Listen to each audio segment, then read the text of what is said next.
Because I believe God gave us free will and we are allowed to choose whatever we like. It's important that people should be allowed to say what they think, to express their own opinion, even if somebody else disagrees with it.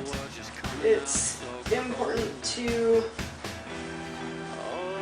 hear not just your own opinion, but other people's opinions and ideas, because if you only ever hear one opinion or one idea, you can't grow and you can't learn. I think obscene language, sexual language, words that are violent, words that hurt people, name-calling, racial profiling, stereotype, these sort of things, words that hurt people. I actually don't. I do support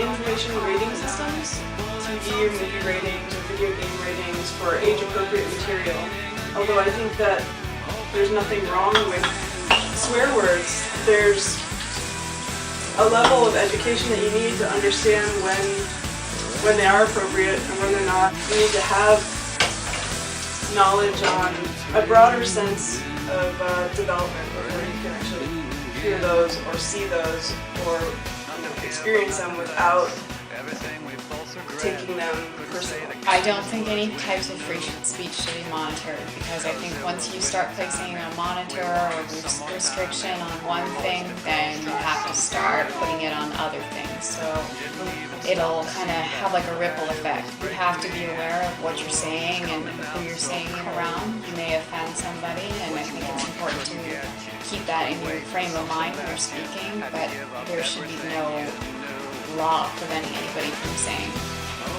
what they think. Light on your car like bullets on tin. Oh, and it's raining again. Open the door and pulling me in.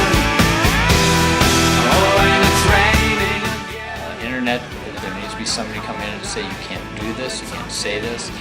They used to make fun of people who would censor that sort of thing, but basically we know that this words and speech can really hurt people deeply and profoundly. We need to regulate that. I think rating systems and not bans, but for things for like parents to be aware of what their kids are watching, that kind of thing is important. Not really censorship, but just kind of limitations and some guidance about which children are accessing. What's interesting to me is that we've already had these same debates, same arguments about theater, about music, about news and TV and radio and movies or form of entertainment that people are not comfortable with. They don't understand the boundaries. There's people out there that are working on rating systems to prevent mature content from getting into the wrong hands, and I think that those are excellent and we should definitely support those, but we shouldn't limit ourselves about what we can or can't say. And I guess we'll just see where that argument gets us in a few years.